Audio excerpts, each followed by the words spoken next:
स्वागत है आप सभी का कॉर्पोरेट कनेक्शन में। और जैसे कि इस शो का नाम है, हमारे साथ एक दिग्गज कंपनी के कॉर्पोरेट से हम बातचीत करते हैं ताकि अगर आपने इस कंपनी में पैसे लगा रखे हो तो आपके पास तमाम जानकारियां हो अपनी निवेश रणनीति को बांधने के लिए, साधने के लिए।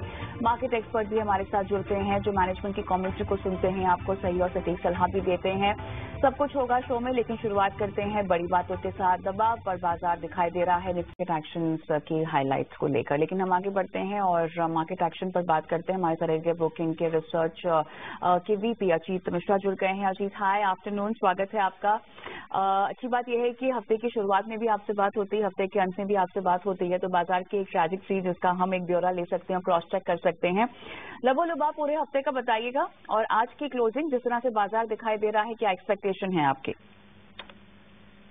शुक्रिया कविता। तो बिल्कुल देखिए कविता, ये वीक कंसोलिडेशन का रहा, बिकॉज लास्ट वीक जिस तरीके से हमने देखा था कि एक रेंज ब्रेकआउट हुआ था और मार्केट ने करीब 25,650 तक के लेवल्स, तो बेसिकली ये गैप था कविता जो अपना काफी टाइम से पेंडिंग था इंडेक्स को टेस्ट करने का। उन लेवल को टेस्ट करने के बाद उसको सरपास करने के अटेम्प्ट जितने भी हुए वो सभी फेल हुए और धीरे धीरे हम देख रहे हैं कि इंडेक्स का मूड थोड़ा सा कॉशियस जरूर है, कंसिडरिंग की जो डिप है, पहले वो टाइम बेस्ड करेक्शन था, मीन्स मार्जिनली कट्स दिख रहे थे। अब करीब करीब आधे % की कट 2-3 ट्रेडिंग सेशन में हमने देख ली है मार्केट में आते हुए।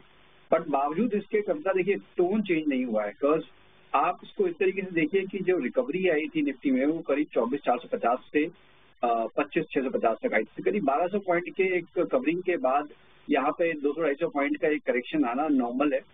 और मुझे लगता है कि जो लेवल पहले रेजिस्टेंस बना हुआ था 25,200 का, जब तक वो होल्ड हो रहा है तब तक मार्केट में पॉजिटिव टोन बरकरार रहेगा। तो क्योंकि आप उसके काफी नजदीक पहुंचते जा रहे हैं, मेरे हिसाब से ये डिप आपको एक बाइंग अपॉर्चुनिटी की तरह देखना चाहिए when it comes to the index. जब तक कि आप 25,200 के ऊपर है, नेक्स्ट लेग में 25,650 जो कि अभी हमारा रिसेंट हाई भी था वो होगा, उसके बाद करीब 750-800 तक के लेवल। तो टोन पॉजिटिव है, यहाँ पे बाय एंड डिप्स अपॉर्चुनिटी के हिसाब से ही आपको इंडेक्स को देखना चाहिए। क्योंकि अब वीकेंड की तरफ हम जा रहे हैं तो बेटर यही रहेगा कि आप ऑप्शन स्ट्रैटेजीज की थ्रू जाएं, मींस 25,300 की कॉल बाय करके 25,500 की कॉल सेल करके एक बुल स्प्रेड आप बनाएं। इस तरीके की स्ट्रैटेजी के थ्रू आप इंडेक्स को ट्रेड कर सकते हैं।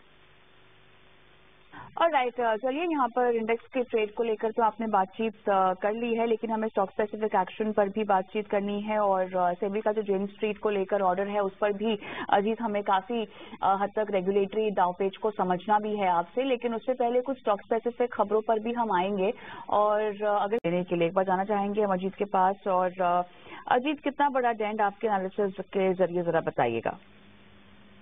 देखिए कविता, जैसे कि अभिषेक भी बता रहे थे कि काफी मेजर करेक्शन ये स्टॉक ऑलरेडी झेल चुका था। अगर आप देखेंगे तो अक्टूबर 2024 में करीब करीब 8300 के पास ये स्टॉक ट्रेड करता था, वहां से जो गिरावट आई थी करीब 4480 तक के लेवल्स आपने अप्रैल मंथ में इसी साल आते हुए देखे थे।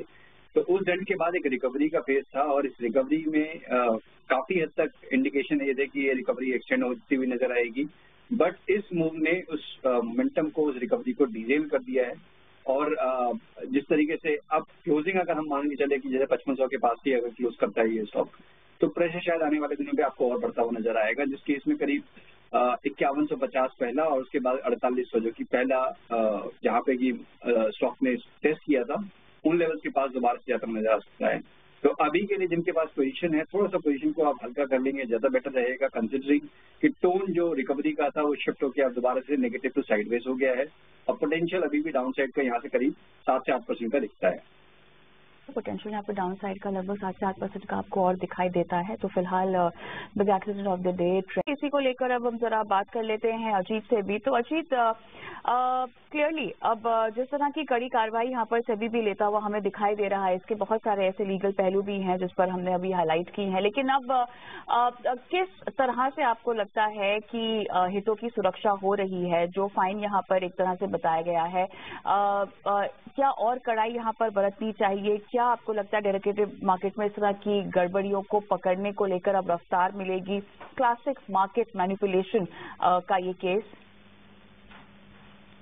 देखिए कविता, देखिए ये बहुत इंपॉर्टेंट है कंसिडरिंग कि सेबी एज ए रेगुलेटर जिन्होंने कि एश्योर कर रहे हैं कि हर तरीके से रिटेल को बचाया जाए, जो भी मैनिपुलेटिव प्रैक्टिस हैं या फिर इसके अलावा भी बहुत सारी चीजें जो मार्केट में होती हैं जो कि रिटेल के लिए सही नहीं है। तो उन चीजों पे क्लब किया जाए। तो डेफिनेटली यहाँ पे इस तरीके के स्टफ्स की जहाँ पे कि अगर आपके पास पैसे हैं तो आप मैनिपुलेट कर सकते हैं मार्केट को, इस तरीके के मैसेजेस नहीं जाने चाहिए। तो वो एक ऐसा अहम स्टेप रहा है इस पूरी चीजों में। बट आई डाउट कि ये एक बहुत बड़े लेवल पे आपको उसमें से कुछ निकल के आएगा। अब कंसिडरिंग कि इस तरीके के कुछ एक प्लेयर जरूर हो सकते हैं, बट जिस तरीके से डेरिवेटिव मार्केट में वॉल्यूम ऑलरेडी काफी ज्यादा श्रिंक हुआ है, अब लगता है कि सारे प्रैक्टिसेस और नंबर ऑफ एक्सपायरीज कम है, सब चीजें, तो कहीं ना कहीं थोड़ा सा क्लाइंट्स भी अब अवेयर हो गए हैं, रिटेल भी अवेयर हो गया है कि अब किस तरीके से आपको ट्रेड करना है, इन्वेस्ट करना है। तो इम्पोर्टेंट यही है कि फर्स्ट हैंड इन्फॉर्मेशन बेसिकली आपके लिए वही है कि आप थोड़ा सा इसको डेरिवेटिव को स्पेकुलेटिव के बदले एज की अगर इस हिसाब से देखेंगे तो ज्यादा बेटर रहेगा आपके लिए। तो तमाम डिटेल्स यहाँ पर देने के लिए और बातचीत भी करने के लिए, जुड़ने के लिए और शो में आज दर्शकों का मार्गदर्शन करने के लिए धन्यवाद आपका। चलिए हम भी आगे बढ़ते हैं, खास मुहिम की बात करते हैं। महीने की शुरुआत में अक्सर बड़े पे करेंगे चर्चा स्टॉक फटाफट।